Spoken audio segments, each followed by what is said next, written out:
하나님의 말씀은 요나서 1장 1절부터 3절까지 말씀입니다. 요나서 1장 1절부터 3절까지 말씀 같이 봉독합니다.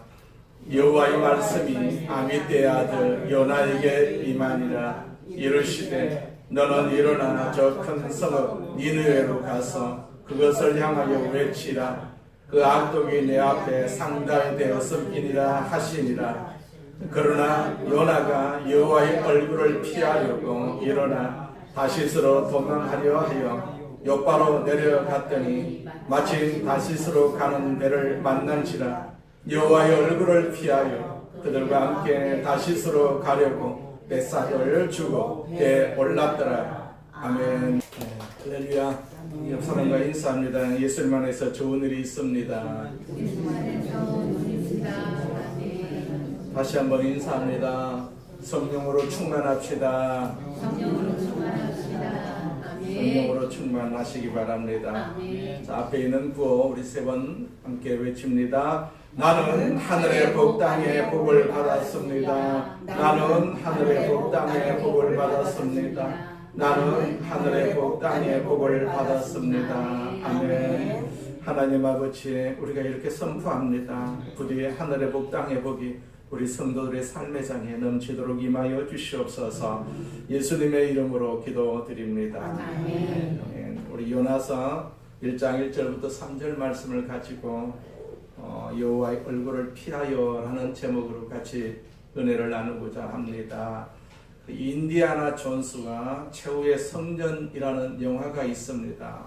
1989년 5월 24일에 정확하게 개봉한 영화인데, 감독은 우리가 잘 알다시피 스티븐 스틸버그, 주연은 해리슨 포드입니다. 그 인디아나 존스 시리즈의 세 번째 작품이에요.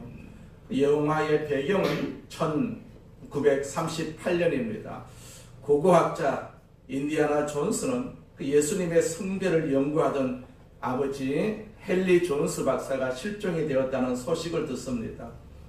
그 아버지는 성배를 찾는 과정에서 그 나치에게 붙잡힙니다. 인디아나는 그 아버지를 구하기 위해서 유럽과 중동을 넘나드는 모험을 시작합니다. 인디아나는 아버지가 남긴 그 연구 노트를 단서로 해가지고 성배의 위치를 추적하지요. 그러자 나치 역시 성배가 가진 그 영생의 힘을 차지하려고 뒤쫓습니다. 그 영생, 그 성배에 임한 그 물을 마시게 되면 결과적으로 어떻게 합니까? 이제 영원히 산다는 얘기죠.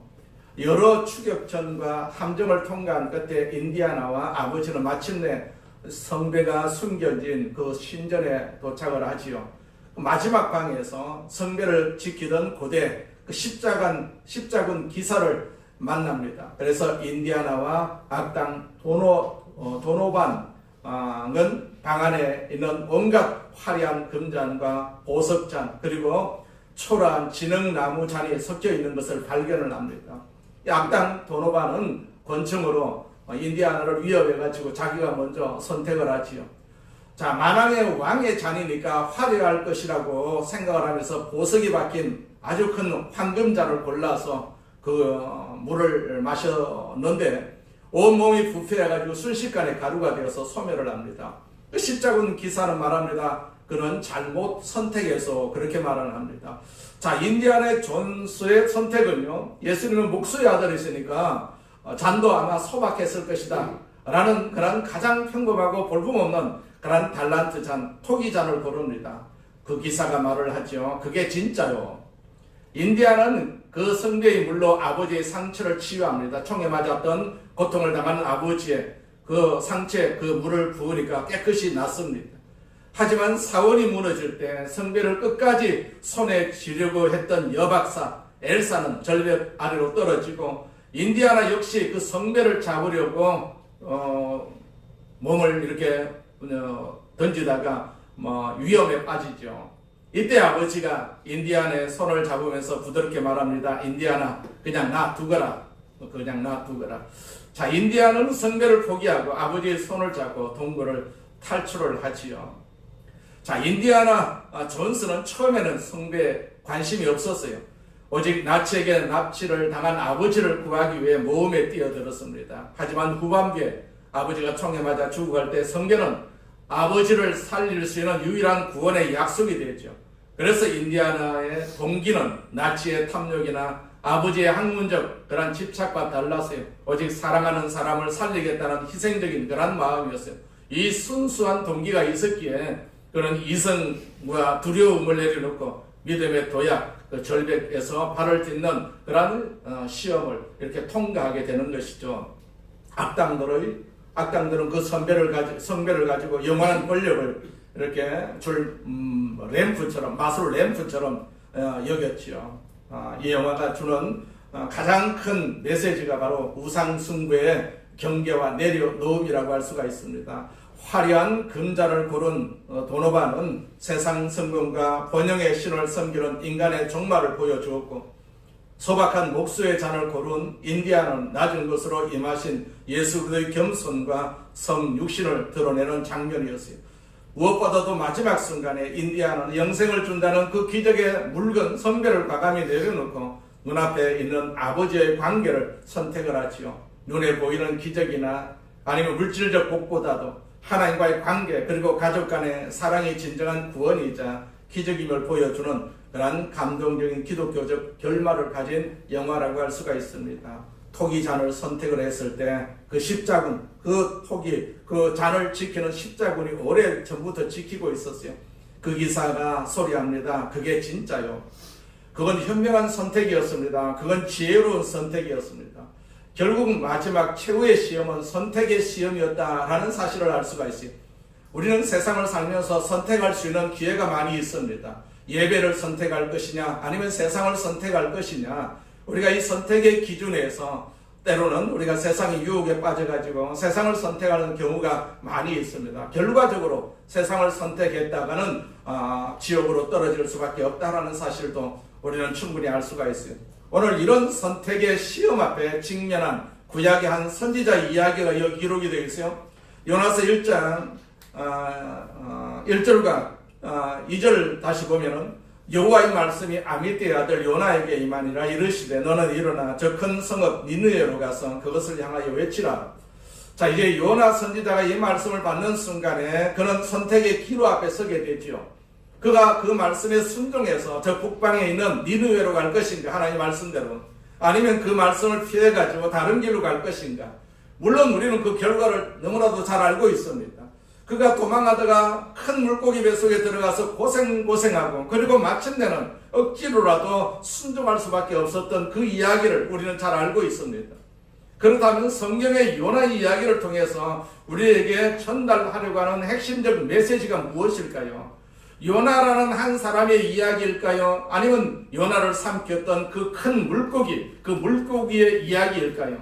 요나서의 가장 중요한 스토리의 핵심, 주인공은 요나도 아니고 그 물고기도 아닙니다. 사실은 요나를 삼키고자 큰 물고기를 준비하셨던 그 하나님, 그 물고기를 준비하셨던 크신 하나님, 위대하신 하나님의 이야기이거든요. 도망가는 요나를 만나시기 위해 가지고 큰 물고기를 준비하셨던 그 위대한 하나님, 그 하나님은 어떤 하나님일까요? 우리는 그 하나님을 너무나도 잘 알고 있어요. 자, 요나서를 통해서 본 하나님은 어떤 하나님일까요? 첫째로 인간의 모든 것을 아시는 하나님이십니다. 자, 전지하신 하나님이시다, 그렇게 말을 하죠. 우리가 전지하신 하나님, 모든 것을 알고 계신다. 나의 모든 것을 알고 있습니다. 요나라는 사람을 통해서 배우는 것은 그분은 모든 것을 아신다라는 사실입니다. 우리는 이 큰 물고기가 요나를 삼켰음에도 불구하고 그가 죽지 않았다라는 사실 때문에 이 이야기를 마치 전설의 이야기다, 아니면 신화적인 우화처럼 간주하는 경향이 있습니다. 물고기 뱃속에 들어가는데 어떻게 살 수가 있느냐라는 얘기입니다. 그것은 그냥 전해오는 전설의 이야기고 우화적인 이야기다. 그런데 이 성경의 기자는요, 이 사건을 기록하면서 그런 우화적이거나 신화적 기술 방식을 취한 것이 아니라 매우 역사적 기술 방식으로 본문을 기록하고 있다는 사실입니다. 여기 성경은 1절에서 요나가 아미떼 아들이다라고 소개를 하고 있지 않습니까? 아버지가 계세요. 아버지가 있습니다. 1절을 다시 보면 여호와의 말씀이 아미떼의 아들 요나에게 임하니라. 여기요, 요나를 소개하면서 그 아버지 이름을 소개한다는 것은 그가 역사적 실존 인물임을 우리에게 전달하려고 하는 것이죠. 구약의 역사성 열왕기하 14장 25절의 말씀에 보면 이스라엘의 하나님 여호와께서 그의 종 가드의 헤멜 아미떼의 아들 선지자 요나를 통하여 하신 말씀과 같이 여로보암이 이스라엘 영토를 회복하되 하맛 어귀에서부터 아라바 바다까지 하였으니, 우선 성경의 기자는요 분명하게 저 이스라엘 북동쪽에 가드 헤멜이라는 마을의 출신인 아미떼가 바로 요나서에 나오는 요나의 아버지가 아미떼라는 사람이라는 사실을 말씀하고 있어요. 그가 살던 시대의 왕은 여로보암 시대였다라고 말씀하고 있고, 그가 통치하던 지역은 아라바, 그러니까 사해까지 도달했다, 이렇게 성경은 기록하고 있어요. 역사적 기록이다라는, 역사적 기록, 우화가 아닙니다. 신화가 아니라는 얘기입니다. 역사적인 사실이다라는 얘기입니다. 단순한 신화적 이야기를 전달하려면 이런 역사적 기술 방식이 필요하지 않았을 거다는 얘기였어요. 그 아버지 아미떼라는 사람의 이름, 그 뜻의 본래는 뜻은요 진리 혹은 진실이라는 뜻을 가지고 있어요. 신약의 아멘과 같은 뜻입니다. 아멘과 같은 뜻입니다. 아미떼와 아멘. 아멘의 뜻이 무엇입니까? 그렇습니다. 진리입니다. 진실입니다. 그 말씀이 진리입니다. 우리가 그렇게 고백하는 것이 아멘이라고 할 수가 있죠. 그러니까 요나가 아미떼의 아들이다. 요나는 진리의 아들이다. 진실의 아들이다. 또 아멘의 아들이었던 것입니다. 그가 신앙적 배경에서 태어나서 자라난 사람임을 우리로 유추하게 만들어준 그 이름 요나. 그리고 요나라의 이름의 뜻은요 비둘기라는 뜻을 가지고 있어요. 비둘기. 이 사람이 하나님의 메신저로 살아줄 것을 기대하는 부친의 어떤 기대가 들어 있었던 이름이라고 우리가 짐작할 수가 있습니다. 그런데 중요한 것은 이 모든 배경을 하나님이 다 아셨다라는 사실입니다. 하나님이 다 아셨다. 그리고 성경에 기록을 했다라는 얘기입니다. 오늘 저와 여러분의 이름을 우리가 다 가지고 있지 않습니까? 그런데 이름을 잃어버린 시대에 살고 있어요. 우리가 다 이름을 가지고 있습니다. 이름은 다 있는데 내 이름이 무슨 의미를 가지고 있는지가 별로 중요하지 않은 시대에 살고 있어요. 내 부모가 나에게 이런 이름을 지어줄 때 어떤 기대를 갖고 있느냐가 별로 기억되지 않는 그런 시대를 우리가 살고 있어요. 오늘날 우리는 우리의 이름을 어떤 숫자나 아니면 기호로 그리고 예명으로 대체되는 시대를 살아가고 있어요. 예명은요 연예인이라든지 가수라든지 배우라든지 작가라든지 아니면 유튜브 등이 활동할 때 사용하는 이름으로 본명보다도 기억하기 쉽도록 발음하기 쉽도록 또 좋도록 또 사생활 보호를 위해서 자신의 이미지나 활동 분야에 맞추기 위해서 예명을 사용을 하지요. 그런데 우리가 성경을 읽어가면서 놀라운 사실 중에 하나는요 예수님이 사람들의 이름을 부르고 계시다는 사실입니다. 내 이름을 부르고 계시다. 우리가 여리고에서 삭개오를 만납니다. 예수님이. 그는 무화과 나무에 올라가 있었어요. 키가 작기 때문에 예수님을 바라보기 위해서 무화과 나무에 올라갔다라고 성경에서 기록을 하고 있죠. 삭개오하고는 한 번도 만난 일이 없었습니다. 예수님이. 그런데 예수님이 그 이름을 불러요. 삭개오야. 부르신 것이 얼마나 충격적이었을까요? 저분이 내 이름을 어떻게 알까? 한 번도 만나본 적이 없는데 삭개오야 내려오너라. 예수님께서 삭개오를 알고 계셨어요. 그 이름을 알고 계셨단 말입니다. 예수님의 친구라고 소개되었던 나사로를 보십시오. 그가 죽었어요. 그의 무덤에 찾아오신 예수님이 그를 어떻게 불러내십니까? 시체야 나오느라 그렇게 부른 적이 없어요. 그래서 아마 지구상에 죽었던 시체들이 다 그때 일어났을는지도 모릅니다. 한 사람을 불러내는 것으로 족하지요. 나사로야 나오느라. 그랬더니 그가 무덤에서 걸어 나왔다라고 성경에서 말씀하고 있어요. 자신을 배신했던 제자 베드로를 갈릴리의 바닷가로 다시 찾아오신 부활하신 예수님이 요한의 아들 시몬아 네가 나를 사랑하느냐. 그런 주님이 오늘 저와 여러분의 이름을 모르시겠습니까? 그분은 지금 우리의 이름을 다 기억하고 계세요. 이름을 부르면서 내게 다가오시거든요. 여러분 세상 살기 위해서 예명 쓰다가 나중에 예수님이 내 이름을 기억하지 못한다면 어떻게 하시겠습니까? 그렇지 않습니까? 나는 예명으로 살았는데 세상 이름으로 살았는데 세상에 성공하기 위해서 출세하기 위해서 내 이름을 예명으로 만들었는데 예수님께서 나는 자기는 예명으로만 알고 있었는데 예수님께서 진짜 이름을 부를 때 대답이나 하겠습니까? 그러니까 이름이 굉장히 중요하다는 사실입니다. 나의 이름을 아시고 내 부모를 아시고 내가 어떤 배경에서 지금까지 인생을 살아왔는지를 아시고 지금 내 인생의 삶의 장에서 내가 왜 힘들어하고 내가 왜 아파하고 내가 왜 외로워하고 공고한 모습으로 살고 있는지 내 모든 것을 아시는 그분이 지금 내 이름을 부르신다는 사실입니다. 과거에 요나를 부르시던 하나님, 요나만 부른 것이 아닙니다. 요나도 부르고 계시거든요. 요나도. 전지하신 하나님이십니다. 전지하신 하나님. 자, 그는 인간의 모든 것을 아시는 하나님이실 뿐만 아니고 그는 세상의 모든 것, 지구촌의 모든 것을 아시는 하나님이시거든요. 니느웨라는 한 도시의 현실을 정확하게 아시는 하나님이셔서요. 본문 2절 말씀에 보니까 너는 일어나 저 큰 성읍 니느웨로 가서 그것을 향하여 외치라. 그 악독이 내 앞에 상달되었음이니라 하시니라.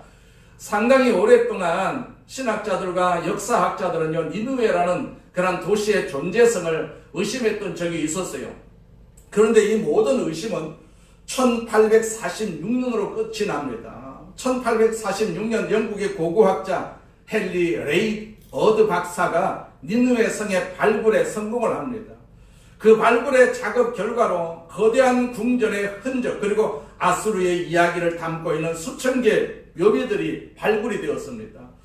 모술이라는 도시는요, 바그다드에 이어서 이라크에서 두 번째로 큰 도시이자 북부 니네와 주의 주도입니다. 주도. 수천 년 전 고대 아수르 제국의 중심지였던 니네베 유적을 품고 있는 역사적인 곳이기도 합니다. 이 니네베가 히브리어로 니느웨라는 얘기입니다. 니느웨. 모술은 안타깝게도 전쟁과 파괴 역사로 더 많이 알려져 있죠. 극단주의 무장 세력, 그 이슬람 국가가 모술을 장악하고 이것을 사실상 자신들의 수도로 선언을 합니다. 그 IS는 다른 종교와 문화 흔적을 지우기 위해서 예언자 요나의 무덤, 또 12세기에 지어진 알-누리, 대모스크 성전 등 인류의 귀중한 역사적 유산들을 무참히 파괴를 합니다. 치열한 모술 전투 끝에 이라크군과 국제연합군에 의해서 해방이 되었지만은 이 과정에서 그 시가지의 상당 부분이 처참한 폐허가 되었다라고 그렇게 이야기하고 있습니다. 그 모술에서 가장 가까운 곳에서 바로 니느웨라는 그 성의 토성이 발굴이 된 것입니다. 니느웨는 고대 아수르 왕국, 정확하게 말하면 주전 705년부터 612년까지의 아수르 왕국의 수도였어요. 니느웨가. 발굴에 따르면 니느웨 성은요, 약 30m 높이의 성벽을 가지고 있었고 그 위에 벽이 아주 두꺼웠어요. 벽이 두껍고 넓어서 그 위로 서너 대의 전차가 나란히 지나갈 정도였다고 합니다. 그 성벽에는 수백 개의 탑이 있었고 성벽 둘레에는 넓이가 42m, 깊이가 18m 호수가 존재했다는 것을 알아내었어요. 고고학이 성경의 정확성과 위대성을 밝혀낸 것입니다. 그리고 비로소 구약 성경 두 개의 책 요나서와 나훔서의 권위가 입증이 됩니다. 요나서 말고 나훔서라는 책이 있어요. 나훔서 1장 1절은 이렇게 시작을 합니다. 이것은 엘고스 사람 나훔이 니느웨에 관해 받는 계시입니다라고 기록을 하고 있어요. 그러니까 나훔서도 니느웨와 관련되어 있는 것이죠. 그런데 오늘의 본문 요나서 1장 2절은 니느웨 도성의 그 도성의 죄악이 내 앞에 상달되었다. 그렇게 성경에서 기록을 하고 있어요. 요나가 살던 당시 제국 아수르의 이 수도에 넘쳐나고 있었던 죄악을 하나님이 알고 계셨다라는 얘기입니다. 그리고 더 이상 이 죄악을 간과할 수가 없다라고 판단하신 하나님, 이제 요나를 보내기로 그렇게 원하시죠. 네가 가서 심판의 나의 메시지를 바로 그 도시에서 증거해야 한다. 일어나라, 가라, 외치라. 자, 일어나서 가라고 외치라고 하나님께서 요나에게 명령을 하십니다. 아마 요나는 이런 생각을 했을는지도 모릅니다. 아니, 나는 우리나라 이스라엘에서 진행되는 일도 잘 모르는데 내가 왜 저 아수르, 우리나라의 적국의 수도 니느웨까지 가서 관심을 가져야 하느냐 항의하고 싶었을는지도 모릅니다. 그러나 하나님은 자, 나는 유대와 이스라엘에 관심이 있을 뿐만 아니라 나는 아수르에도 관심이 있다. 이렇게 말씀을 하시는 것이죠. 나는 한국에만 관심이 있는 것이 아니라 저 중국에도 관심이 있다. 일본에도 상당한 관심이 내가 가지고 있다. 나는 러시아에도 관심이 있고 나는 중동에도 관심이 있다. 나는 미국에도 관심이 있다. 하나님께서 세상을 만드시고 인류를 만드신 그 목적이 무엇인지 관심을 가지기 위해서 만드시고 또 지키고 계시는 것이죠. 그 하나님은 어떤 하나님이십니까? 열방의 하나님이라고 말씀합니다. 열방의 하나님. 역사의 주인 되신 하나님, 위대하신 하나님이십니다. 우리가 이런 말씀 앞에 서는 순간에, 그리고 말씀을 받는 순간 우리는 내가 살고 있던 이 좁다란 내 삶의 터전을 뛰어넘어서 하나님이 경영하고 다스리시는 지구촌에 우리가 관심을 가질 수밖에 없지 않겠습니까?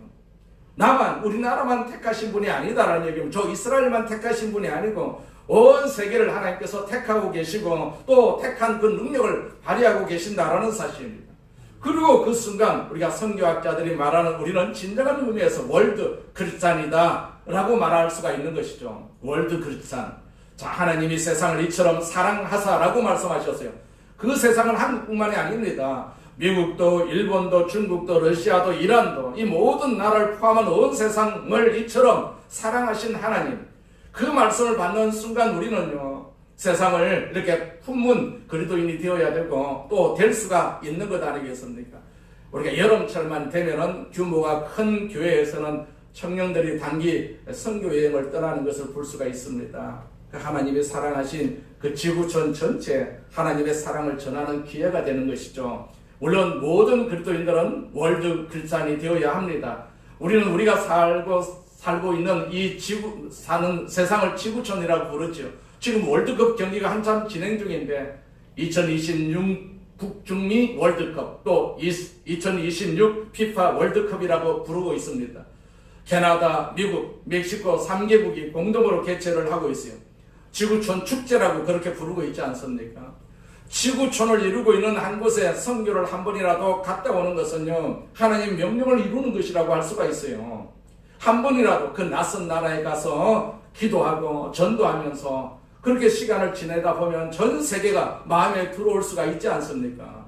세계를 품을 수가 있다는 얘기를, 세계를 위해서 기도할 수가 있다는 얘기죠. 이런 관심을 갖고 우리가 하나님 명령을 수행하도록 세워진 곳이 바로 교회라고 할 수가 있지요. 이런 교회를 선교하는 교회라고 부릅니다. 그게 하나님의 가슴이고 하나님의 마음이다라는 사실이죠.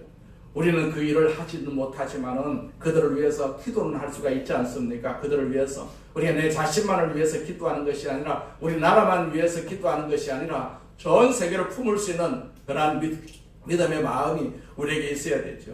그런데 하나님은 우리가 살고 있는 이 땅의 아름다움도 다 알고 계세요. 이 땅의 위대한 유산들을 알고 계십니다. 그뿐만 아닙니다. 하나님은요 이 땅의 죄악도 다 아시는 분이십니다. 내가 하나님 앞에 예배드리는 이것도 알고 계시지만은 내가 세상에 나가서 죄 짓는 것도 하나님께서 다 알고 계신다라는 사실입니다. 그리고 그 죄 때문에 아파하시는 하나님이시거든요.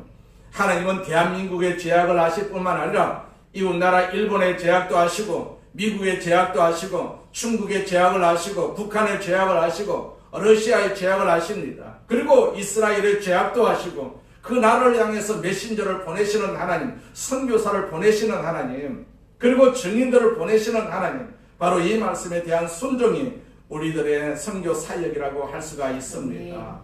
그러나 이것은요 평생 선교지에서 보내는 사람들뿐만 아니고 내가 일생에 작은 시간에도 시간을 할애해서 그런 나라들을 품고 그런 나라를 위해서 땀을 흘려볼 수 있는 바로 우리는 이 말씀에 대한 순종의 자리에 설 수가 있는 것이죠. 그래서 하나님 오늘도 우리에게 말씀을 하십니다. 일어나라, 가라, 가서 외쳐라. 이 하나님, 이 위대하신 하나님, 그 여호와의 말씀이 아미떼 아들 요나에게 임하니라 그렇게 기록을 하고 있어요.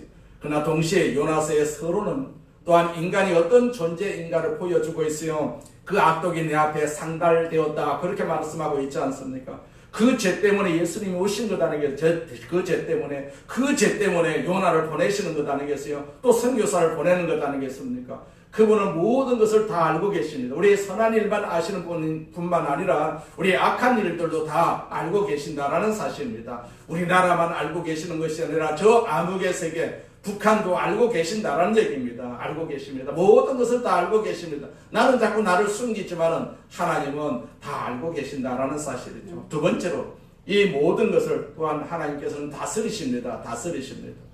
자, 하나님은 세상 속에 살고 있는 인간인 우리가 어떠한 존재인가를 아십니다. 3절에서 시작되는 요나의 반응을 통해서 우리는 철저한 착각 속에 빠져있는 타락한 인간의 실존을 우리가 찾아볼 수가 있어요. 요나가 비록 믿음의 사람이어도 두 가지 착각이 있었어요. 요나의 착각이 뭡니까? 하나님의 얼굴을 피할 수가 있다라는 착각이었어요. 하나님의 얼굴을 피할 수가 있다는 착각. 3절 말씀을 다시 보면은 그러나 요나가 여호와의 얼굴을 피하려고 일어나 다시스로 도망하려 하여 욥바로 내려갔더니 마침 다시스로 가는 배를 만난지라 여호와의 얼굴을 피하여 그들과 함께 다시스로 가려고 배삭을 주고 배에 올랐더라. 여기 두 번씩 반복되는 증언이 무엇입니까? 여호와의 얼굴을 피하려고, 여호와의 얼굴을 피하려고, 하나님의 얼굴을 피하려고 도망했다라는 얘기입니다. 과연 인간이 창조주이신 섭리자이신 하나님의 얼굴을 피하는 것이 가능할까요? 불가능합니다. 불가능합니다. 그런데 자, 피할 수 있다고 우리는 착각하는 경우들이 많이 있어요. 처음 사람 아담도 그랬지 않습니까? 아담이 범죄한 후에 제일 먼저 한 일이 뭐냐 하면 범죄하고 난 뒤에 도망가고자 했으면 도망갔습니다. 하나님의 임재 앞에서 도망이 가능하겠습니까? 창세기 3장 8절에 보면 그들이 그날 바람이 불 때 동산에 거니시는 여호와 하나님의 소리를 듣고 아담과 그 아내가 여호와 하나님의 낯을 피하여 숨은지라. 아담아, 네가 어디 있느냐? 자, 범죄한 아담을 하나님께서 부르시는 것을 볼 수가 있어요. 그러자 숨었어요. 부르는 데 숨었어요. 동산 나무 숲풀 사이에 숨었다. 그렇게 기록을 하고 있어요. 숨을 수가 있습니까? 그냥 숲풀에다가 머리만 파묻은 것 아니겠습니까?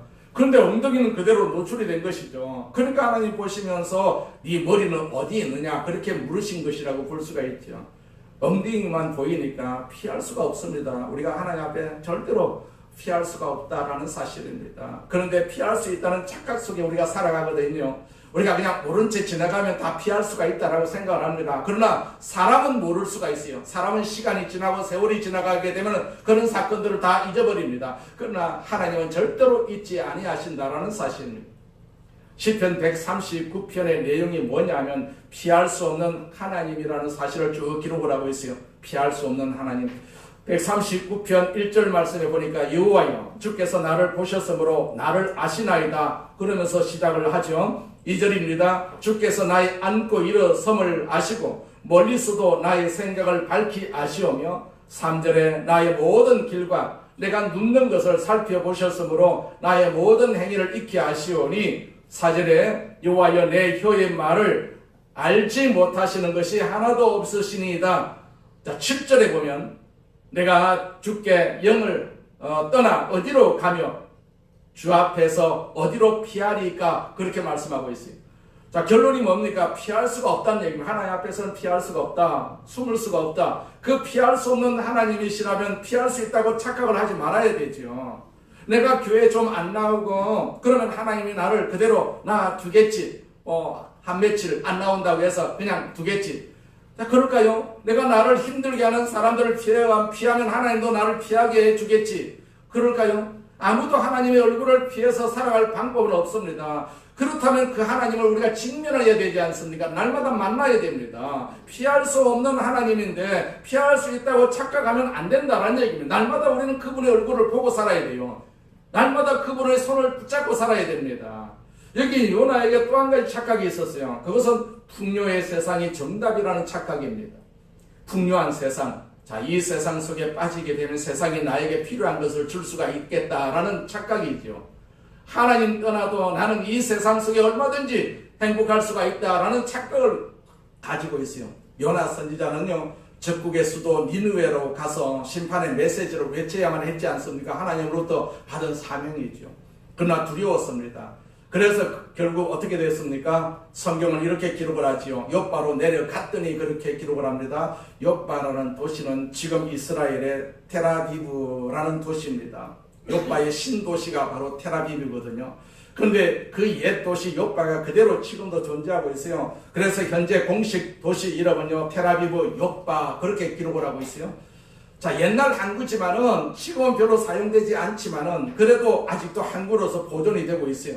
이스라엘을 여행하면 꼭 찾는 곳이 바로 욥바라고 할 수가 있으면 욥바를 갑니다. 그런데 욥바가 잘 보존되어 있어요.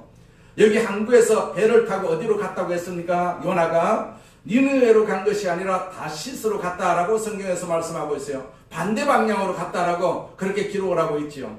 다시스로 가세요. 다시스는 어떤 곳일까요? 에스겔서 27장 12절 말씀입니다.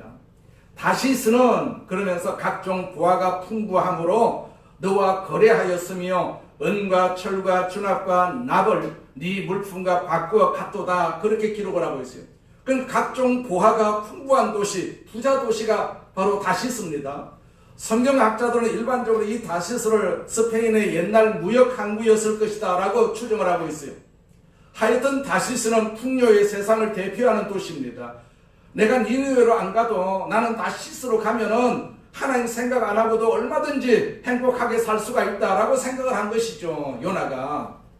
니느웨는요, 이스라엘에게는 적국의 도시인데 약탈과 잔인함의 대표였던 도시죠. 내가 그 도시 가서 고생할 필요가 뭐가 있는가? 그래서 서남쪽 저 따뜻한 다시스로 가는 배에 승선을 한 것입니다. 그러나 과연 이 다시스 행이 요나에게 이런 풍요함과 안식과 행복을 제공을 했습니까? 못한 것 아니겠습니까? 다시스 땅은 밟지도 못했어요. 우리가 잘 아는 것처럼 얼마 안 가서 그는 바다에 던짐을 받게 됩니다. 그가 바다에 던짐을 받는 순간에 제일 먼저 무슨 생각을 했을까요? 그는 아마 배삭부터 먼저 생각을 했을런지도 모릅니다.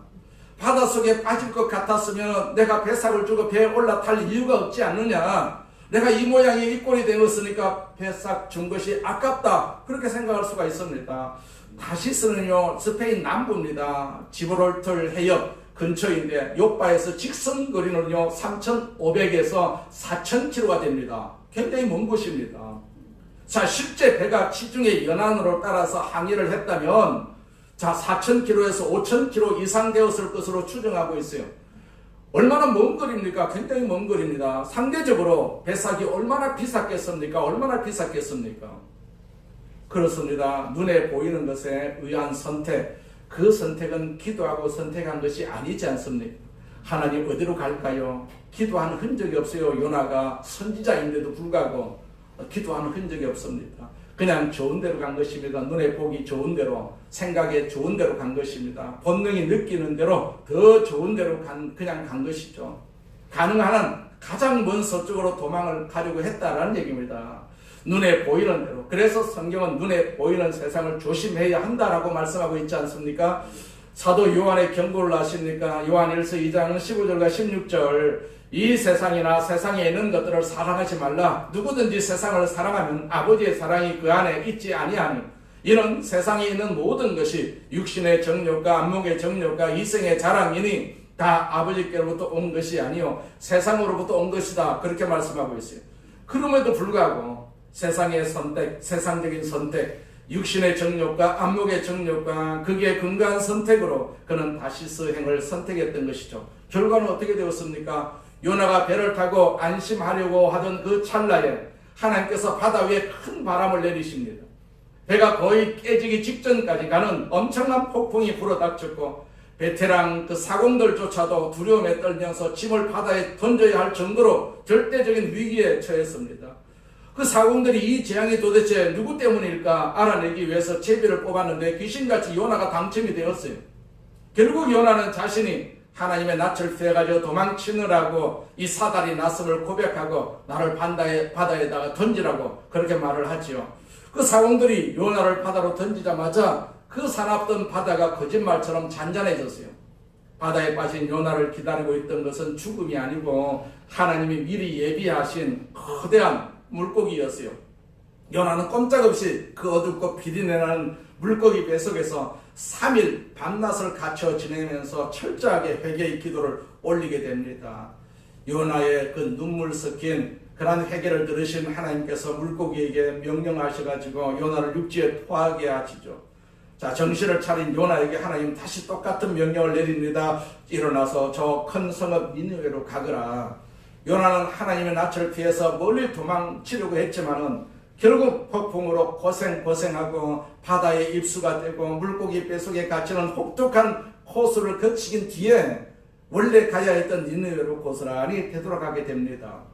하나님의 인생 그 GPS가 결코 바다 너머로 피할 수 없었던 셈이라고 볼 수가 있는 것이죠. 하나님은 절대로 우리를 불꽃 같은 눈동자로 지키고 계시기 때문에 주무시지도 안 하고 계시기 때문에 우리가 하나님 눈을 피할 수가 없다라는 얘기입니다. 아멘. 우리가 교회 청년들이 휴가를 즐기는 대신에 세상 휴가를 즐기는 대신에 시간을 내고 돈을 들여서 땀 흘리며 이방 땅에 가서 낯선 사람들을 만나서 그들에게 복음을 전하고 그들을 섬기는 이 단기 선교의 아웃리치, 찾아가는 서비스죠. 또 현장 지원 활동입니다.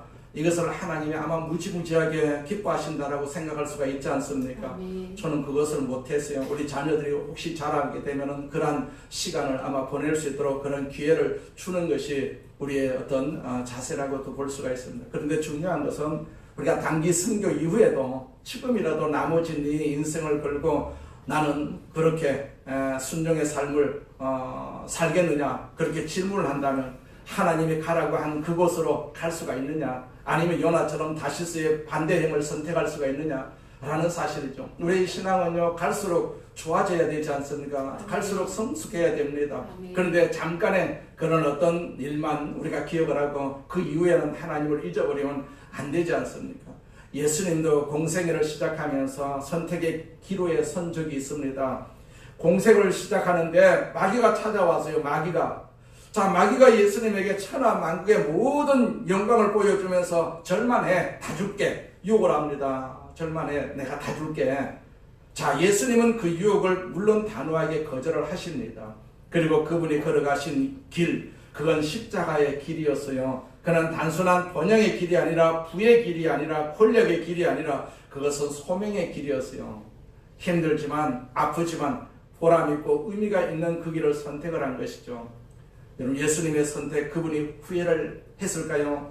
마지막 십자가에서 고통스러웠지만 그분은 이렇게 말씀하시지요. 다 이루었다. 다 이루었다. 그리고 그 선택의 결과가 바로 인류의 구원이었어요. 인류의 구원. 여러분과 저의 구원이었어요. 그래서 오늘 여기서 우리가 그분의 이름을 높이고 그분에게 지금 경배를 드리고 있지 않습니까? 그렇다면 그 예수님을 만나서 예수님을 따르는 제자가 된 저와 여러분 오늘 우리의 선택이 무엇인가 라는 선택. 단순히 세상이 보여주는 그럴듯한 환상 때문에 그럴듯한 영광 때문에 그럴듯한 부요함 때문에 그 길을 선택하고 계십니까? 아니면 소명의 하나님의 길을 가시겠습니까? 요즘은요 세상의 길을 가는 성도들이 굉장히 많이 있어요. 이런저런 이유 때문에 기독교를 혐오하는 일들이 귀에 들리고 있지 않습니까? 그래서 반수 이상 전에는 1200만 명 지금은 6600만 명 700만 명 그것도 어렵다라고 그렇게 말하는 학자들도 있어요. 여러분 그렇다 할지라도 나는 주의 길을 선택해야 되지 않습니까? 아멘. 세상이 아무리 유혹을 한다 할지라도 교회가 아무리 타락을 했다 할지라도 나는 그 타락 속에 우리가 끼어들어서는 안 되지 않습니까? 나는 주의 길을 가는 것입니다. 주의 길을 가는 것입니다. 타락은 어쩔 수 없이 생길 수밖에 없고 타락은 어쩔 수 없이 넘칠 수밖에 없습니다.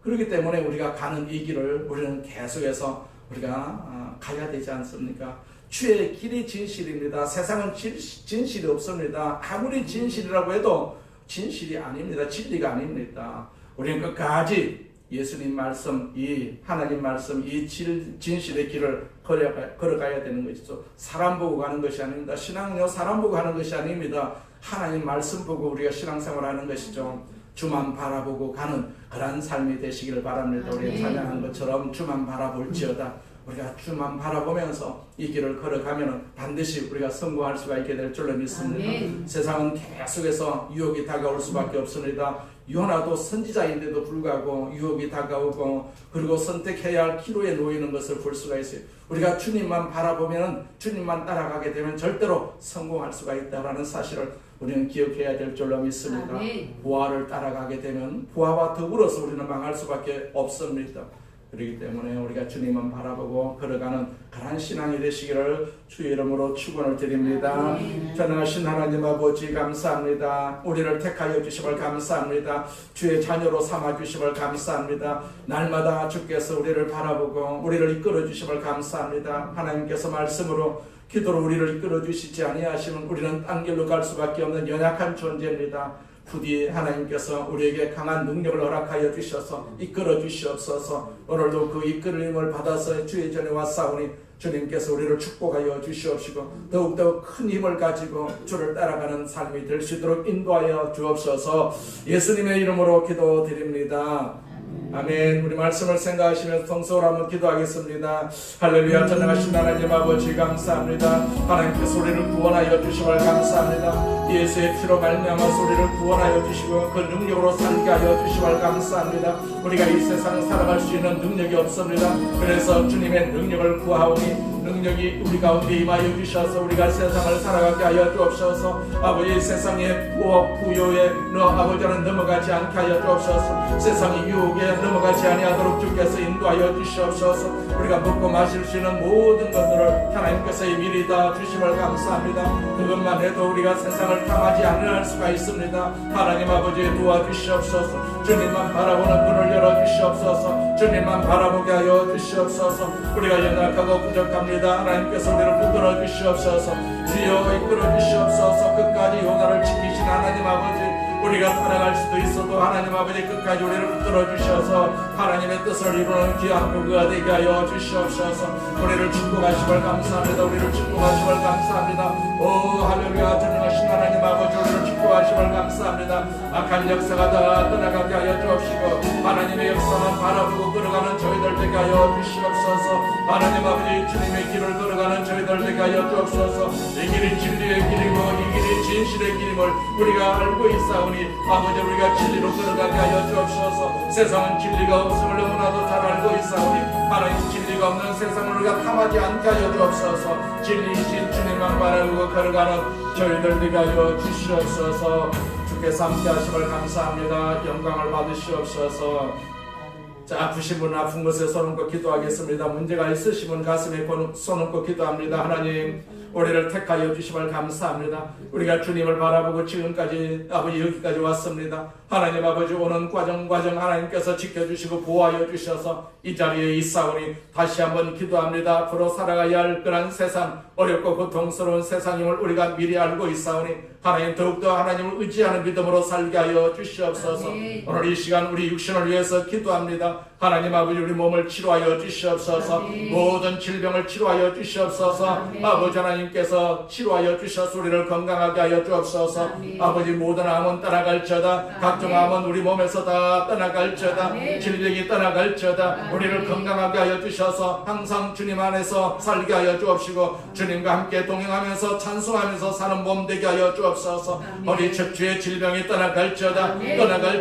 목에 디스크도 떠나갈지어다. 관절의 질병도 떠나갈지어다. 우리 아버지 하나님께서 치료하여 주심을 감사합니다. 어떤 질병도 하나님께서 이 시간 다 치료함을 허락하여 주셔서 우리가 건강한 모습으로 주님 앞에 설 수 있도록 역사해 주시옵소서. 장막의 문제도 해결하여 주시옵소서. 아버지 하나님께서 우리에게 물질을 주심을 감사합니다. 그 물질을 통해서 주의 뜻을 이루고자 원하고 있사오니 하나님께서 더 많은 것으로 채워주셔서 사용하여 주시옵소서. 우리 자녀들 자손들을 위해서 기도합니다. 하나님 아버지 저들이 믿음으로 걸어가게 하여 주옵소서. 이 세상 선택하지 않게 하여 주옵소서. 주님을 끝까지 선택해서 주님께서 기뻐하시는 자녀 자손들이 되게 하여 주시옵소서. 저들의 삶의 장에 하나님께서 주관하여 주심을 감사합니다. 머리 되게 하여 주심을 감사합니다. 축복하여 주심을 감사합니다. 사용하여 주시옵소서. 주 앞에 영광이 되는 귀한 믿음의 자손들 되게 하여 주시옵소서. 오늘도 우리와 함께 계심을 감사합니다. 영광을 받으시옵소서. 예수님의 이름으로 기도드립니다. 아멘.